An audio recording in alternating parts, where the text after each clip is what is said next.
Sekarang aku mau jelasin, orang Arab Kristen seperti apa, gayanya seperti apa, hidupnya gimana di negara Arab yang mayoritas warganya beragama Islam. Sebelum aku mulai jelasin, aku mau nanya kamu. Di foto ini ada beberapa orang yang udah jelas dari mukanya kalau mereka orang Arab. Apakah kamu bisa memilih atau membedakan siapa yang beragama Kristen di antara mereka? Aku kasih kamu 5 detik. 1, 2, Adakah di antara Anda yang tahu bahwa siapakah di antara mereka yang beragama Kristen? Ayo. 3, 4, 5. Sudah selesai? Pasti tidak bisa, karena memang semuanya beragama Kristen. Semuanya termasuk umat Kristen Arab. Karena Arab itu adalah budaya, ras, bahasa yang ada ratusan tahun sebelum Islam ada. Jadi tidak heran kalau misalnya ada orang yang bahasanya Arab, gayanya Arab, wajahnya Arab, tetapi tidak beragama Islam. Karena Islam tidak harus berbudaya Arab dan Kristen tidak harus berbudaya Barat. Jadi orang Arab Kristen itu hampir sama dengan orang Arab Muslim. Susah sekali dibedakan. Mereka pakai bahasa Arab dalam percakapan sehari-hari karena mereka memang orang asli Arab dan ini bahasa pertama mereka. Mereka pakai gamis dan jubah seperti orang Arab Muslim karena memang gamis dan jubah itu tradisi Arab, bukan tradisi Islam. Bahkan di beberapa desa Kristen yang ada di Mesir Selatan ada wanita beragama Kristen tetapi pakai jilbab. Iya, wanita beragama Kristen tetapi pakai jilbab.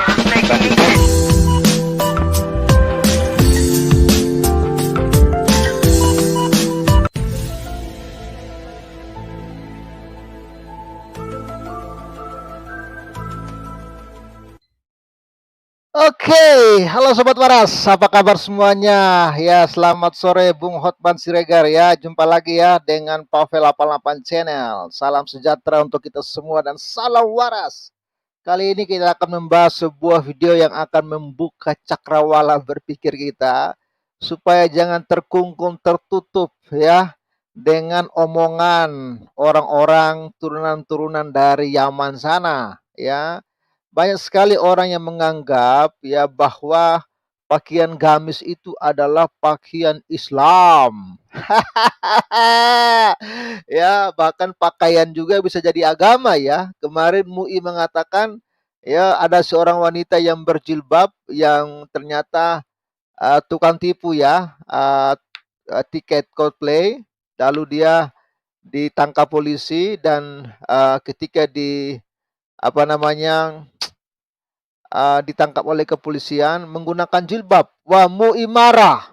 Dia mengatakan kenapa ya dipakaikan dipakaikan apa pakaian agama ya kerudung ya pakaian agama Islam ya ampun inilah kawan-kawan ternyata ya pakaian gamis kerudung itu bukan pakaian Islam ya itu adalah budaya Arab dan budaya Arab ini sudah ada jauh sebelum Islam datang. Jadi kalau misalnya Muhammad menggunakan gamis, ya karena memang dia orang Arab. Inilah yang ditekankan dalam video yang sudah kita tonton dan kita akan tonton video ini sampai tuntas supaya saudara paham bahwa di Arab Saudi sana orang-orang Kristen juga menggunakan pakaian gamis. Apakah mereka menggunakan pakaian sunnah dari Rasul? No, mereka menggunakan pakaian Arab karena memang itu adalah budaya Arab. Ya, bukan ya pakaian sunnah Rasul. Artinya apa? Rasul menggunakan pakaian seperti itu karena memang dia orang Arab. Itulah saudara yang ditekankan dalam video ini. Oke, kalau begitu jangan lupa like video ini kawan-kawan. Bantu bagikan, bantu viralkan ya. Dan ingat, Yesus Kristuslah Tuhan dan Juru Selamat. Percayalah kepadanya supaya engkau tidak binasa karena segala dosa-dosamu. Hanya Yesus yang sanggup bebaskan Anda dari dosa, kutuk, dan maut, dan memberikan kepada Anda hidup yang kekal. Sobat Waras, support terus Pavel 88 Channel, dan support terus ya pembangunan rumah ibadah yang sedang kami kerjakan saat ini, ya. Dan rumah ibadah yang kita kerjakan ini ya ala-ala Timur Tengah sedikit, ya. Dan Kuba ini perlu Anda tahu juga, ini awalnya dari gereja Roma, ya, dari gereja di Roma, yaitu Hagia Sophia. Itulah gereja pertama yang menggunakan kubah. Jadi kubah itu bukan milik Islam. Ya, jadi kalau ada orang yang mengklaim kubah itu milik Islam, itu salah total. Itu milik gereja yang diadopsi karena ternyata ya penggunaan kubah itu membuat ruangan itu semakin luas karena tiang-tiangnya di tengah-tengah sudah tidak ada. Karena kubah itu menopang ya bangunan tersebut. Ya, itulah kenapa ya diadopsi oleh para tukang ya yang Islam, dan itu dipakai untuk membangun masjid-masjid mereka. Sejarahnya ada. Dan video dari seorang ustadz pun mengatakan demikian. Jadi saudara support Pavel dalam membangun rumah ibadah ini, saudara salurkan lewat BRI 521045 7365532 atau juga lewat BCA 7921 328528 dan info saldo di BCA saat ini ada 30.300.000 yang di BRI masih tersisa 7 jutaan. Oke, terima kasih untuk kalian semua. Kita langsung menyimak video ini dan kita akan bahas ya.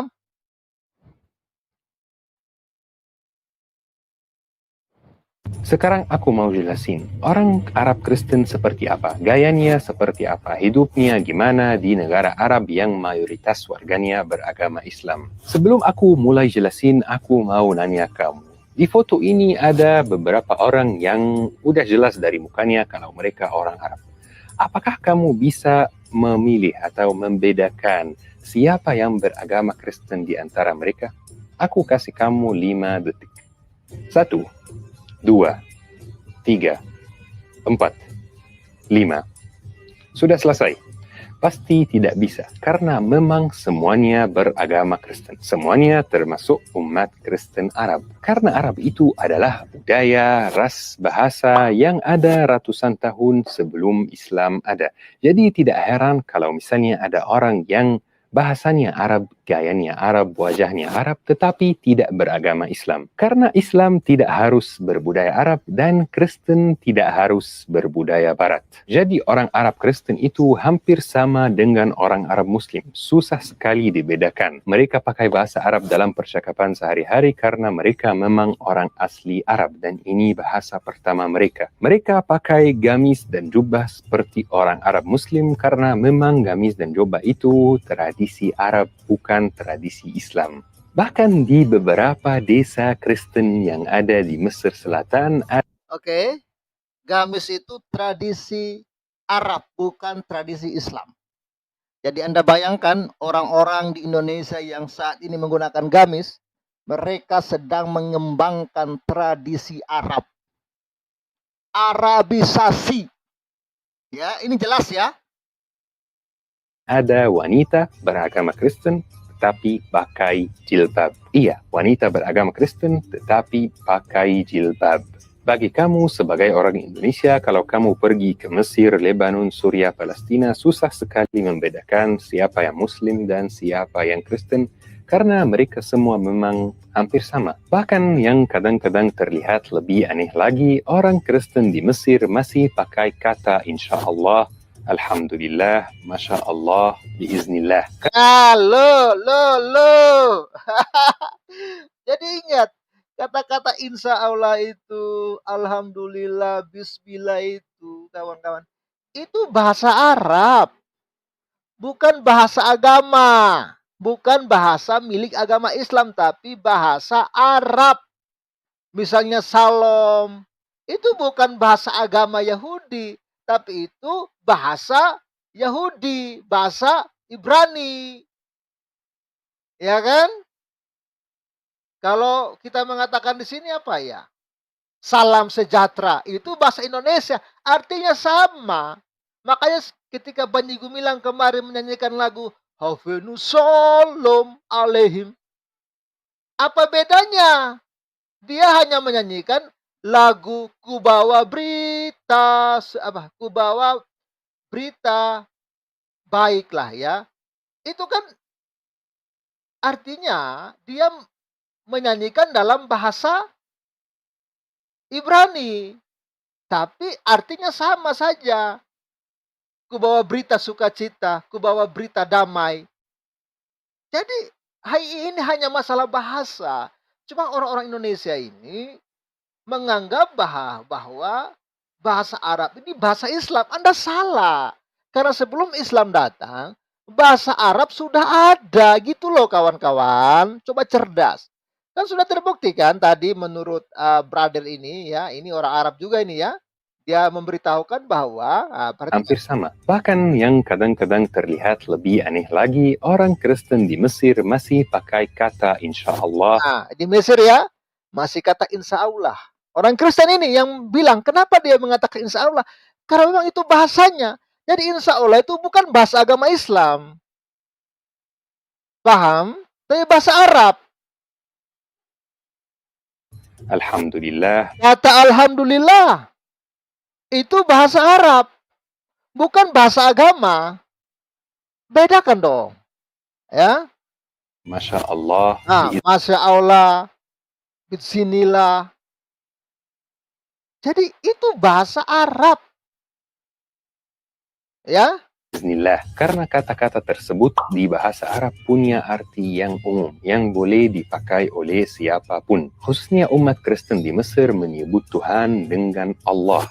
Misalnya kata insya Allah. Apa artinya secara harfiah? Artinya jika Allah mengizinkan. Artinya cantik. Bisa dipakai oleh siapapun yang pakai bahasa Arab sebagai bahasa pertama. Tidak harus dipakai oleh orang Muslim saja.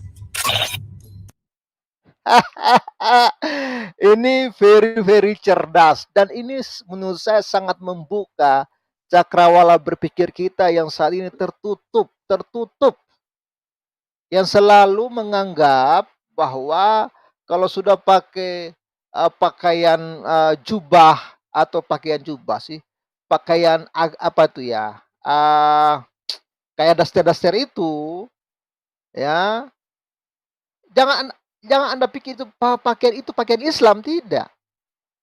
Itu pakaian Arab. Dan kenapa Rasul Muhammad menggunakan pakaian seperti itu? Itu bukan pakaian yang dia buat sendiri, no.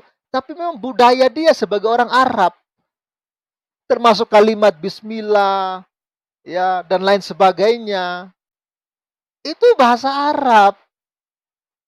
Karena Quran itu ditulis pakai bahasa Arab, bukan berarti kalimat-kalimat itu menjadi miliknya Islam. No. Itu kalimat umum orang pakai. Ya. Jadi nggak usah kita menjadikan semua itu adalah milik agama. Jadi tidak boleh orang lain pakai. Jadi kalau Anda datang ke Indonesia mempromosikan pakaian-pakaian gamis itu, sebenarnya Anda sedang mempromosikan pakaian Arab, budaya Arab. Yang Anda pakaikan kepada orang-orang Indonesia itu adalah pakaian budaya Arab. Bukan pakaian agama, brother. Sampai di sini bisa paham ya. Kita lihat lagi satu informasi. Supaya lebih clear. Oke. Benarkah menggunakan gamis dan sorban hukumnya sunnah? Ini dimuat tanggal 6 bulan 1 2020. Ya. Berbicara tentang pakaian, tentu erat kaitnya, ya, kaitannya dengan kebutuhan sekaligus hal biasa kita lihat dan kenakan dalam aktivitas sehari-hari. Pakaian adalah hasil produk budaya yang sejatinya berubah-ubah, dinamis, dan tiada habisnya. Kita dapat melihat pakaian Arab misalnya, seperti gamis dan sorban. Ingat, pakaian Arab, gamis dan sorban. Lantas, benarkah mengenakan gamis dan sorban hukumnya sunnah? Sebagaimana kita ketahui bahwa di Indonesia terdapat sebagian ustadz dan kaum yang mengikutinya yang dengan kekehnya mengatakan bahwa sorban dan gamis adalah pakaian Islam. Ini kan sering kita dengarkan. Jadi kalau orang tidak menggunakan itu mereka anggap kafir ya. Ya, pakaian Islam, pakaian Nabi. Oleh karena itu, hukum menggunakannya adalah sunnah.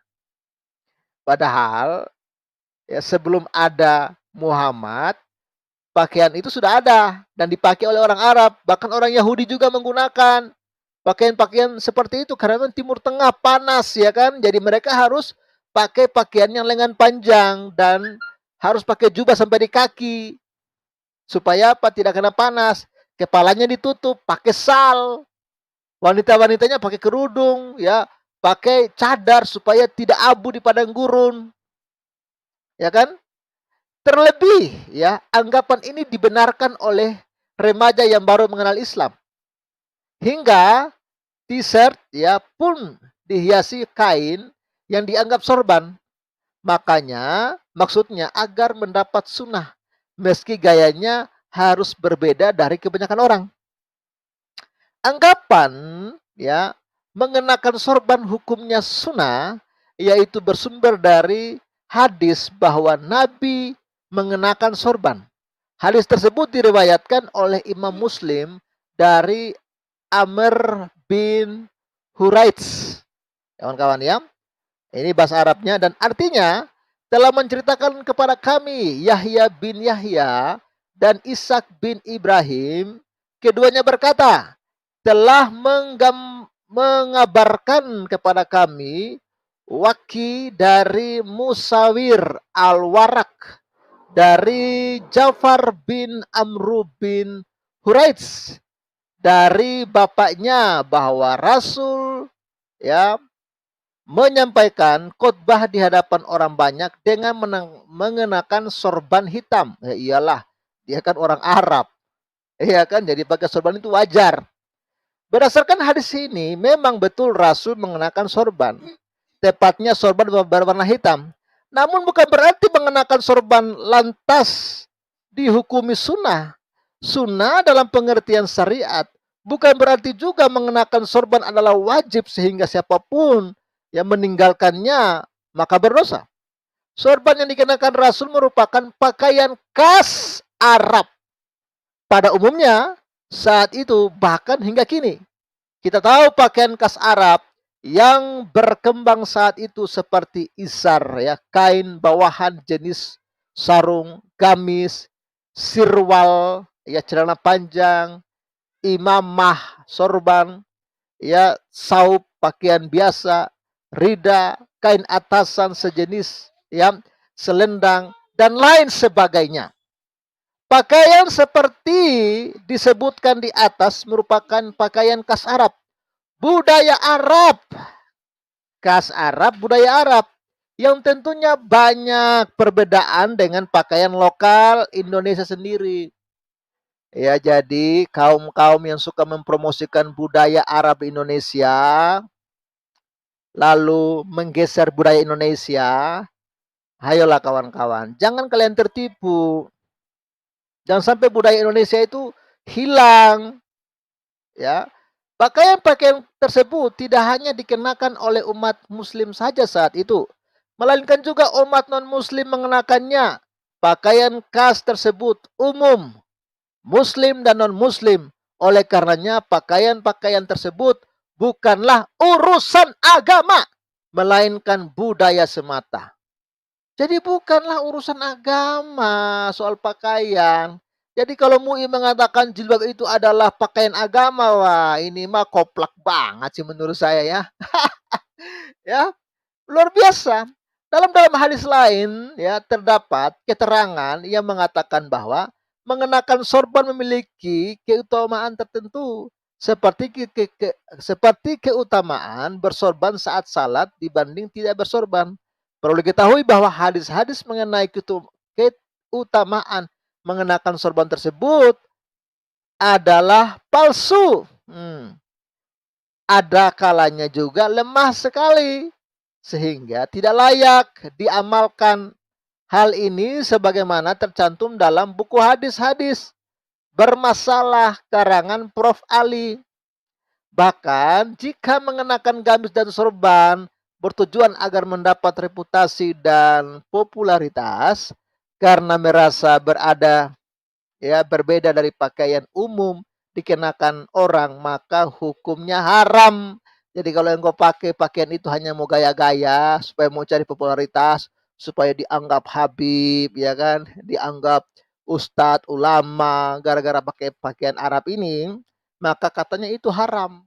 Ya, terlebih bagi orang awam. Berbeda halnya jika dikenakan oleh ulama kiai, maka ini masuk ya ke dalam kaidah alat dan muhakamah. Oleh karenanya mengenakan itulah dianjurkan, ya. Berikut hadis larangan mengenakan pakaian dengan tujuan mendapat reputasi bla bla bla, ya. Jadi itu kawan-kawan, kita sudah dapat clue ya kesimpulan dari sini bahwa pakaian itu adalah budaya, no agama. Bahasa itu adalah budaya. Bahasa itu adalah universal, bukan agama. Jadi, ayo berpikirlah cerdas, berpikirlah waras, dan setiap hal yang engkau dengar, engkau pelajari, jangan langsung dipercayai begitu saja. Selidiki, teliti baik-baik, supaya Anda jangan seperti kerbau yang dicucuk di hidung, ya. Tapi jadilah orang merdeka. Jadilah orang yang bisa membedakan mana yang boleh, mana yang tidak boleh. Mana budaya dan mana agama. Dipisahkan dong. Mana negara, mana agama. Oke? Terima kasih kawan-kawanku di live chat yang sudah berkomentar. Kalian semua luar biasa. Sampai sini dulu video singkat dari Pavel. Salam sejahtera, salam waras untuk kita semua. Dan jangan lupa untuk like, share video ini, viralkan. Dan jangan lupa juga untuk dukung Pavel 88 Channel dalam membangun rumah ibadah di pedesaan. Saudara salurkan lewat BRI 521045736532 atau lewat BCA 7921328528. Kalian semua luar biasa. Salam waras. Bye-bye and see you again.